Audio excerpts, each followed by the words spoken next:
नमस्कार दोस्तों, एक बार आप सबका फिर से बहुत बहुत स्वागत है आप सभी के अपने YouTube चैनल डियर गुरुजी पर। सो गाइस, जैसा कि आप सभी को पता है यहाँ पर डेली जो है आप सभी की क्लासेस चल रही हैं बीएड एंट्रेंस एग्जाम की। और बहुत सारे लोग परेशान हैं। भाई परेशान किस लिए हो कि बीएड में मैं तैयारी तो कर रहा हूँ, फॉर्म कब तक आएगा। सबसे बड़ा सवाल तो ये बनता है सर जी, फॉर्म कब तक आता है, एग्ज़ाम कब तक होता है, और आप बेसिकली किस स्टेट की तैयारी करवा रहे हैं। बहुत ज़्यादा सवाल ये आ रहा है कि भैया आप जो है किस स्टेट की जो तैयारी करवा रहे हैं, यूपी वाले तैयारी करें, बिहार वाले तैयारी करें, दिल्ली वाले करें, राजस्थान वाले करें, उत्तराखंड वाले करें। मतलब आप में से ज़्यादातर लोग तो यही परेशान रहते हैं। आधे लोग के कमेंट यही आते हैं। और सेकंड कमेंट मेरे पास आ रहा है सर बेस्ट बुक को लेकर के आ रहा है। ऐसे ऐसे बहुत सारे मेरे पास कमेंट यहाँ पर जो है आ रहे हैं। तो आज यहाँ पर ये जो वीडियो बनाने का मकसद ये संडे है, मैंने सोचा संडे के दिन थोड़ा सा आप लोग के थोड़ा समय भी रहता है तो थोड़ा आप लोग के साथ ये जो चीज़ें शेयर की जाए। बहुत दिन से ये कमेंट आ रहे थे, तो आज हम लोग यहाँ पर बेस्ट बुक के बारे में तो बात करेंगे ही करेंगे।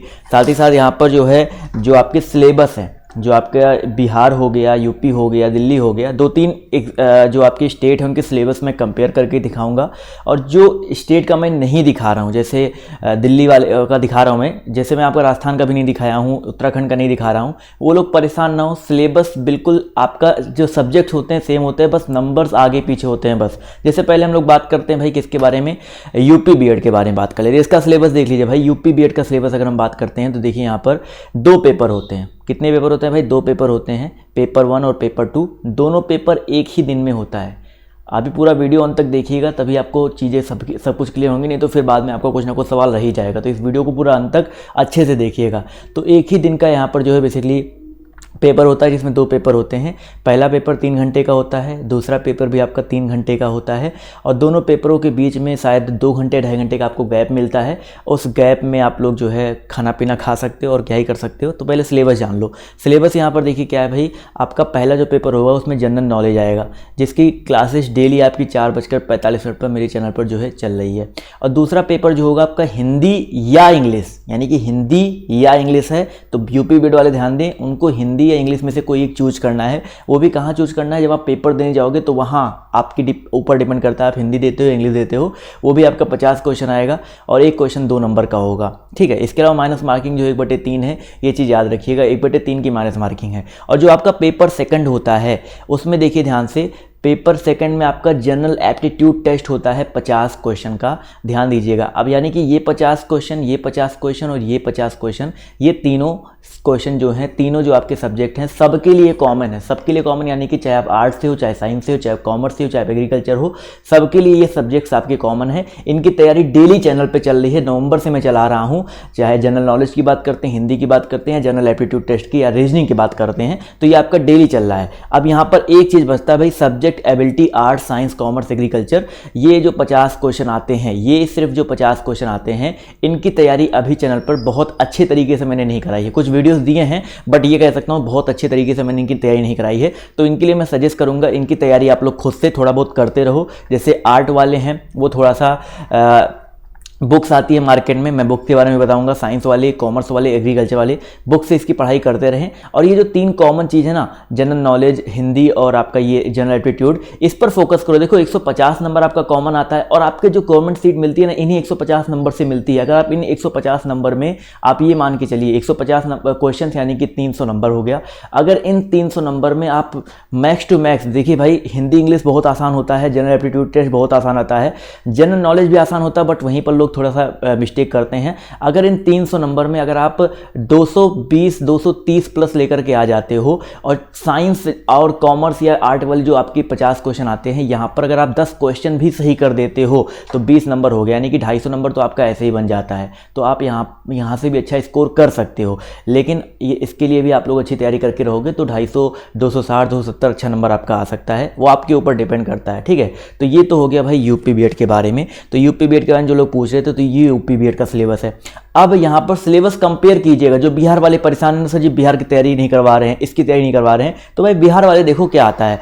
बिहार वालों में क्या आता है, अभी देखो जनरल इंग्लिश आता है। इंग्लिश तैयारी में नहीं करवा रहा हूँ, मैं मानता हूँ 15 क्वेश्चन आता है जनरल इंग्लिश का, अभी इसकी तैयारी में नहीं करवा रहा हूँ। और उनमें हिंदी और इंग्लिश दोनों आता है। यूपी में क्या अंतर था और बिहार में क्या अंतर है? यूपी में हिंदी या इंग्लिश में से कोई एक चूज कर रहे थे, और यहाँ पर बिहार में क्या है, जनरल हिंदी भी आता है और जनरल इंग्लिश भी आता है। 15 क्वेश्चन आता है। तो हिंदी में अभी आपको पढ़ा रहा हूँ वही जो मैं हिंदी पढ़ा रहा हूँ वही बिहार वालों के लिए भी काम आएगा, वही यूपी वालों या इंडिया में जितने भी स्टेट है सबके लिए काम आएगा और सब में आता है। जितने भी आपके स्टेट हैं सब में हिंदी जो है आपका आता है। इसके अलावा रीजनिंग मैं आपको पढ़ा रहा हूँ और मैं जितना रीजनिंग पढ़ा दे रहा हूँ अगर उसके बाहर एक भी क्वेश्चन आएगा, उसके पैटर्न के बाहर एक भी क्वेश्चन आएगा, चाहे बिहार हो, चाहे यूपी हो, चाहे दिल्ली हो, किसी भी स्टेट के हो, तो आप लोग मुझसे बताइएगा। इसके अलावा जनरल अवेयरनेस की अगर हम बात करते हैं तो 40 क्वेश्चन देखिए यहाँ से भी आते हैं। जो जीके डेली मेरी क्लास चल रही है, मैं आपको टॉपिक बाय टॉपिक कवर कर रहा हूँ। ये 4 पैदा से क्लास चलती है, ये भी मैं आपको पढ़ा रहा हूँ। तो ये 3 चीज़ें तो मैं आपको यहाँ पे भी पढ़ा रहा हूँ। बचता है 2 चीज़, जो लोग परेशान थे। एक आपका teaching learning environment in school, यानी कि जो टीचिंग एप्टीट्यूड होता है, ये 25 क्वेश्चन आता है, बहुत आसान होता है। इसकी भी क्लासेस मैंने ऑलरेडी पिछले साल चलाई थी और अगर आप चाहे तो उस पिछले वाली वीडियोस को देख सकते हैं, बट मैं नया भी क्लास चलाऊंगा और नया भी चल रहा है। और ये जो teaching learning environment in school है, ये यूपी वाले भी ध्यान रखें। यूपी वाले एग्जाम्स में भी आपके जो है पूछे जाते हैं। आपका जो रीजनिंग वाले क्वेश्चन होते हैं वहाँ पर कुछ 2-4 क्वेश्चन होते ही होते हैं। और आपका जो जनरल इंग्लिश है, इसके लिए भी जल्दी ही जो है आपकी क्लासेस शुरू होंगी, परेशान मत होइए। जनरल इंग्लिश जो शुरू करूंगा वो यूपी वाले भी देख सकते हैं, बिहार वाले भी, राजस्थान वाले भी, सब लोग देख सकते हैं इंग्लिश, अगर आपको इंग्लिश से देना है पेपर 2। ठीक है, तो ये तो हो गया भाई बिहार बीएड के बारे में।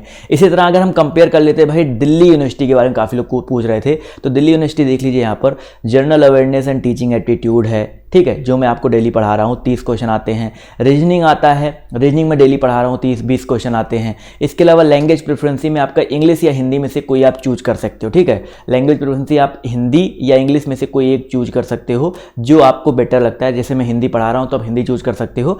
तो और एंड इंग्लिश, सॉरी यहाँ पर एंड हिंदी लिखा है, तो मतलब 10 क्वेश्चन इंग्लिश के आएंगे, 10 क्वेश्चन हिंदी के आएंगे। लैंग्वेज प्रेफरेंसी आपका यहाँ पर है। तो ये सब चीज़ें मैं आपको ऑलरेडी पढ़ा ही रहा हूँ। यहाँ पर बस एक चीज़ एक्स्ट्रा आता है, subject knowledge up to class 10th, यानी कि आपका सब्जेक्ट नॉलेज, यानी कि आपका मैथमेटिक्स, साइंस, मतलब फिजिक्स, केमिस्ट्री, मैथ, बायो, आपके हाई स्कूल लेवल बहुत टफ नहीं आता, बहुत नॉर्मल होता है। ये भी जैसे आपका जो भी आता है हाई स्कूल लेवल के ऊपर, जो भी आपके होते हैं हाई स्कूल लेवल तक के जो होते हैं, अप टू 10th लिखा है ना मैंने, 10 तक के जो आपके मैथ, साइंस, आपके सोशल साइंस हो गया, जो भी चीज़ें होगी वहाँ तक के क्वेश्चन आपके पूछे आते हैं। यानी कि अगर आप जितने भी स्टेट देखो, चाहे आप राजस्थान में जाओ, अभी इसके अलावा राजस्थान में पीटेट होता है, टीईटी होता है, इसके अलावा झारखंड में होता है, उत्तराखंड में होता है। सब लोग परेशान मत हो, अपना सिलेबस आप लोग अपने गूगल से चेक कर सकते हो। मैं सारे के बारे में सिलेबस तो बताता रहूँगा और आपको तैयारी जो करवाता ही रहूँगा, बट आप गूगल कर लीजिएगा। कॉमन चीज़ें उतनी है, जितना मैं पढ़ा रहा हूँ वो सबके काम आने वाला ही है। इसके अलावा जितने लोग परेशान हैं भाई किसके लिए, भाई बेस्ट बुक के लिए तैयारी कैसे करें, तो भाई तैयारी तो मैं आपको ऑलरेडी करवा रहा हूँ। काफ़ी लोग कमेंट आते हैं, सर जी आपके वीडियोज़ क्या इनफ होंगे? तो मैं आपको हमेशा कहता हूँ भाई, ताली एक हाथ से नहीं बजती है, ताली एक हाथ से कभी भी नहीं बजती है। अगर आपको तैयारी अच्छे से करनी है तो मैं जो पढ़ा रहा हूँ उसको आप पढ़ो, साथ ही साथ खुद से प्रैक्टिस करो। अगर आप प्रैक्टिस सेट भी डेली लगाओगे, जितना मैं पढ़ा रहा हूँ उसको करने के बाद अगर आप थोड़ा बहुत डेली खुद से पढ़ रहे हो, थोड़ा बहुत डेली खुद से चीज़ें देख रहे हो, आपके सिलेबस जो आपको मैंने बताया है उसके अकॉर्डिंग चीज़ों को फोकस कर रहे हो, तो आराम से आप लोग गवर्नमेंट सीट आपको मिल जाएगी। बेस्ट बुक की बात करते हैं तो अभी मैं यहाँ पर 2 से 3 बेस्ट बुक की बात करूँगा। जैसे अब हम बात करते हैं हिंदी के बारे में, ठीक है। हिंदी की अगर हम बात करते हैं तो हिंदी देखिए, आप मार्केट में बहुत सारी बुक्स है, कोई भी ले सकते हो। अदरवाइज जो मेरी खुद की बुक है आप लोग उसको भी परचेज कर सकते हैं। वो सिर्फ आपको ऑनलाइन सॉफ्ट कॉपी के रूप में मिलेगा और बहुत ज़्यादा उसका प्राइस नहीं रखा है, मैंने 50 रुपये उसकी प्राइस रखी है। और आपके ऊपर डिपेंड करता है आप इस बुक को खरीद कर देखना चाहते हो, पढ़ना चाहते हो। मैंने इस बुक में क्या क्या रखा है, देखिए इस बुक में मैंने जितने भी चैप्टर्स होते हैं मैंने सारे चैप्टर डाल रखे हैं। और सिर्फ बीएड ही नहीं, वो आपके और भी जो आपके अदर एग्जाम होते हैं उसमें भी काम आएगा। और 10 प्रैक्टिस सेट भी मैंने यहाँ पर दे रखा है। तो ये इतना जो आपको मेरी हिंदी वाली बुक मिल जाएगा। और हिंदी मुझे नहीं लगता है कि इसके बाहर कुछ भी आने वाला है। पिछले साल भी लोगों ने खरीदा था, पिछले साल भी लोगों को फ़ायदा उससे मिला था। इसके अलावा अगर हम बात करते हैं भाई क्या बोलते हैं रीजनिंग के बारे में, तो रीजनिंग के लिए देखिए बहुत सारी मार्केट में बुक्स हैं। मैं सजेस्ट करूंगा आप अरिहंत की रीजनिंग लेकर के पढ़ लो, या अगर आप लोग एक प्रकाशन आता है वाइवा प्रकाशन का, ठीक है, वाइवा प्रकाशन की एक बुक आती है रीजनिंग की, उसका मुझे राइटर का नाम तो नहीं याद है, राइटर का नाम तो मुझे नहीं याद आ रहा है, बट वाइवा प्रकाशन है, इतना याद रखिएगा। तो उस बुक को आप लोग पढ़ सकते हो रीजनिंग के लिए, वाइवा प्रकाशन बेटर रहेगा। और जितना मैं पढ़ा रहा हूँ उसको पढ़ते रहो, उसके बाहर भी कोई दिक्कत नहीं होने वाला है, ठीक है। रीजनिंग वाइवा प्रकाशन हो गया, हिंदी हो गया। इसके अलावा बात करते हैं जीके के बारे में। तो जीके में आप सभी से कहूँगा एक बार लूसेंट अच्छे से पढ़ डालो, ठीक है, पूरा लूसेंट जो अच्छे से क्लियर कर डालो। जितना मैं प्रैक्टिस करवा रहा हूँ उतना करके जाओ, आपको बहुत ज़्यादा दिक्कत नहीं आने वाली है, आपका काफ़ी कुछ जो है वहाँ से निकल जाएगा। तो एक बार पूरा लूसेंट जो है पढ़ डालो। मैं सबसे ही कह रहा हूँ हूँ लूसेंट का जो जीके की बुक है उसको पढ़ डालो, तो हिंदी रीजनिंग जीके के लिए आप लोग बिल्कुल परेशान ना हो। इसके अलावा अगर हम बात करते हैं भाई आपका जो साइंस साइड वाले हैं, आर्ट साइड वाले हैं, इनके लिए जो अलग से बुक्स आती हैं, टीचिंग एप्टीट्यूड के लिए जो बुक्स आती हैं, वो सब आपको बीएड के बहुत सारी आपकी मार्केट में बुक्स मिल जाएंगी। कोई भी एक आंख बंद करके कोई भी एक खरीद लो, थोड़ा बहुत उसको पढ़ते रहो, देखते रहो, और आपकी कोई दिक्कत वहाँ पर होने वाली नहीं है। ठीक है भाई, बुक के लिए परेशान मत हो, बुक हमेशा करते हो तो उसके लिए परेशान मत हो। आप लोग इतने एलिजिबल हो चुके हो, ग्रेजुएशन कर चुके हो, ग्रेजुएशन के ऊपर हो चुके हो, आप लोग इतने एलिजिबल हो कि भाई आपको क्या पढ़ना चाहिए क्या नहीं पढ़ना चाहिए। ठीक है, तो एकदम परेशान मत हो, जितना मैंने आपको बताया है उसके हिसाब से आप लोग तैयारी करते रहो। अगर आपके अभी भी कोई डाउट बचते हैं, कोई दिमाग में कुछ चीज़ें चल रही हैं, तो आप लोग सिंपली कमेंट करके पूछिए। मेरा टेलीग्राम का लिंक नीचे दिया गया है, वहाँ पर आप पीडीएफ के लिए जुड़ सकते हैं। इंस्टाग्राम का लिंक दिया गया, अगर आपके कोई डाउट हो तो डायरेक्टली आप लोग आकर के इंस्टाग्राम पे हमसे पूछ सकते हैं। ठीक है, तो बस यही सारी चीज़ें आपको यहाँ पर बतानी थी। आई होप वीडियो आपको पसंद आया होगा। अगर आपके कोई और सवाल बचते हैं तो please let me confirm, and please आप लोग जो अपने कमेंट्स हैं वो कमेंट बॉक्स में डालें, जिससे मुझे आप लोग के जो दिक्कतें हैं, जो प्रॉब्लम्स हैं, वो पता चल सके। तो दोस्तों आज की इस वीडियो में सिर्फ इतना ही। अभी के लिए बाय बाय, टेक केयर, जय हिंद, जय भारत। मिलते हैं आप सभी से नेक्स्ट वीडियो में।